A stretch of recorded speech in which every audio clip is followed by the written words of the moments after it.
Morning friends, welcome back to my channel. তো তুমি দেখতে পাচ্ছ আমি সকাল সকাল পিঠে নিয়ে বসে গেছি। আমি আজকে বানাচ্ছি টসির পায়েস। হাতে ঘরে চালের গুঁড়ি, একটু ময়দা এবং একটু সুজি দিয়ে কড়াতে গরম জল করে আগে কাই করে নিয়েছি। এখন ছোটো ছোটো করে আমি ছোট্ট ছোট্ট একদম বলের মতো বানিয়ে আমি এখন লেচি কেটে টসির আকারে গড়ে নিচ্ছি। তোমরা দেখতেই পাচ্ছ আমার একটার গায়ে কিন্তু একটা টসি লাগছে না, একদম ঝরঝরে হয়ে গেছে। সবগুলি টসি আমি একদম বানিয়ে নিয়েছি, আর কয়েকটা পরে আছে মাত্র। সবগুলি একসাথে বানিয়ে তারপর আমি দিকে দুধ জাল করে রেখেছি, দুধের নামিয়ে নেব, দুধে দিয়ে দেবো। এই যে দেখতে পাচ্ছ তোমরা, দুধটা একদম খেজুরের গুড় দিয়ে জাল দিয়েছি। দেখতে পাচ্ছ কি সুন্দর কালার এসছে। খেজুরের গুড় আর একটু দিয়েছি খাসার চাল দিয়ে পায়েসটা আগে বসিয়ে দিয়েছি। চালটা এখন ফুটে উঠেছে। এখন আমি আস্তে আস্তে টসিগুলি সবগুলি বানিয়ে এখন টসিগুলি দিয়ে দেবো। বেশ ইয়াম্মি হয়েছে দেখতে, খেতেও ইয়াম্মি হবে। ওইদিকে দেখো আমাদের তোমরা তো দেখতেই পেয়েছিলে আমার আগের ব্লগে মাটির ঘরের কাজ চলছে।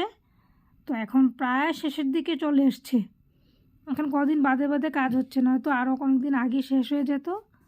এই যে তোমরা দেখতে পাচ্ছ দূরের থেকে একদম প্লাস্টার ফিনিশিং হয়ে গেছে, কত সুন্দর লাগছে। তারপর তো কালার করা হবে। লেপালেপির কাজ চলছে মাটির ঘরের ভিতর, মাটি দিয়ে লেপা হচ্ছে, কিন্তু দেখতে একদম দূরের থেকে যেমন হচ্ছে সিমেন্ট বালি দিয়ে লেপা হয়েছে। এই যে দেখতে পাচ্ছ এক বালতি বালু আর মাটি মাখা। ঘরটা যখন লাস্ট পরে দিয়ে কালার করা হবে হেভি লাগবে দেখতে, একদম সুপার। ওইদিকে তোমাদের দুপুর দিকে তোমাদের দাদাভাই খেতে বসে পড়েছে, দুপুর হয়ে গেছে তখন।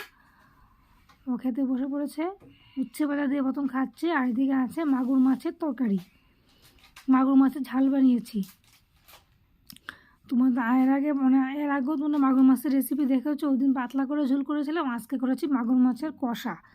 একদম শুকনো লঙ্কা বাটা দিয়ে ধনেপাতা দিয়ে মাগুর মাছের কষা বানিয়েছি।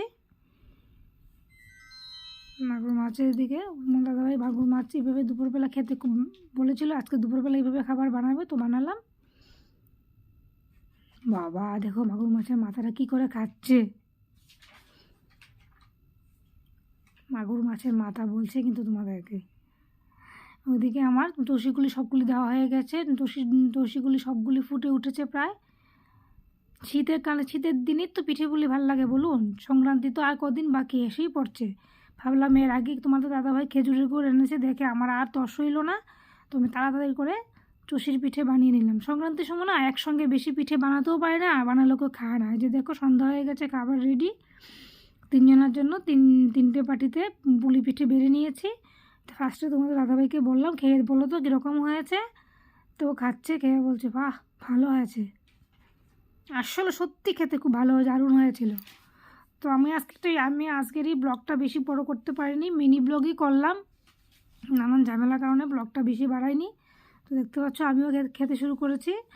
তো তোমরা আমার ব্লগটা দেখতে থাকো, প্লিজ সবাই মিলে লাইক দেবে, বেশি বেশি করে কমেন্ট করবে, আর আমার লাইকটা বেশি করে শেয়ার দেবে। আর আমার ইউটিউবও চ্যানেল আছে, আমার ইউটিউবের চ্যানেলটার নাম হচ্ছে এক ঝলক, তোমরা ওইটাকে সাবস্ক্রাইব করে নিও প্লিজ।